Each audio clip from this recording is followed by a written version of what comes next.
gumawa.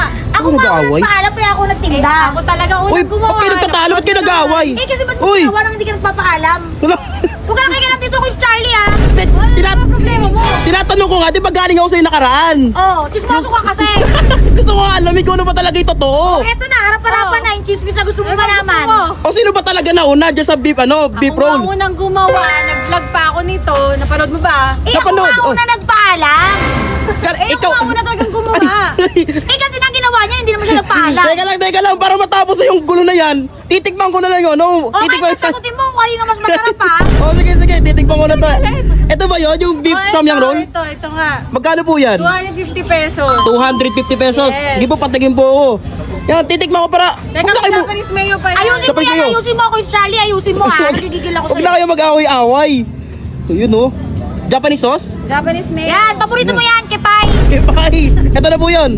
Yes. O sige, titikman ko na po. Pagkatapos ko nga palang pumunta nung nakaraan kay baga ng mama mo sa Fusion Alley, pumunta naman ako dito sa Bancheto Di Mariqueño. Dito kay Naomi Peña para makichismis, matikman din at alamin kung sino nga ba ang nauna sa beef samyang roll. Kung si baga ng mama mo o si Naomi Peña. Naabutan ko ba nga silang nagtatahalo-talo Guys, ito naman yung beef samyang roll nila Naomi Peña at Manuel Olazo.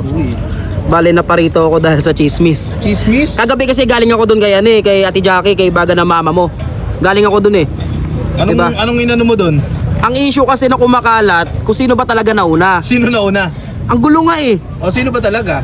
Ang nauna daw si Ate Jackie. O, Pagpaalam. magpaalam. Oo. Pero ang unang gumawa, si Naomi. Nawi. Ano ba talaga? Dito malalaman, idol. Sauce lang na nilagay dito, yung kipay. Kaya pero pag gusto ng spicy, dadagdagan, may ang tawag sa spicy nun? Zhang sauce? Basta yun na yun. Doon kay Ate Jackie, may halong cheese sauce. Cheese sauce. Dito, di siya masyado mas sauce. 250 pesos. Tikman natin. Oop. Ito lang, idol. Nakalat na, idol. Uy, no.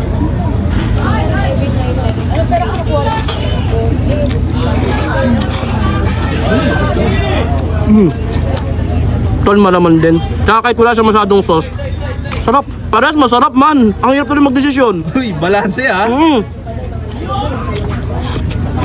Kung tatanungin niyo, sulit sa 250 pesos. Sulit. Sulit yan. For 2 person na to no? Diba? Okay, oh. Kasi pag naubos mo to, siguradong busog ka hanggang bukas. Hanggang bukas yan.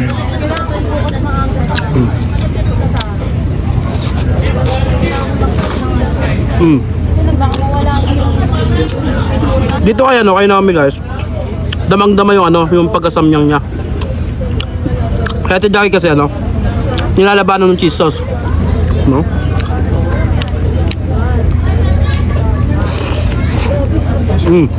Guys, dito na malalaman kung sino talaga ang reyna ng beef samyang roll. Uy.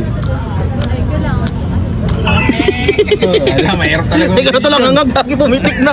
Base sa lasa nito guys, kanina kasi kumain ako ng Jabili. Umorder ako ng spicy chicken doon, ng hang. Uy, mangang din. Tapos yung drinks, ibis na coke, pineapple yung in-order ko. Pineapple? Oh, tsaka medyo malayo rin to sa bahay, pero medyo malapit din. Malapit din, no? Oh, mas malapit siya pag gabi kasi walang traffic, di ba? Ano yung tinatanong mo? Kung malapit ba yung lasa? Ng Ayan, nung beef samyang roll. Ay, yung Medyo guys, malayo ka eh. guys, parehas masarap, guys. Uy. Di ba?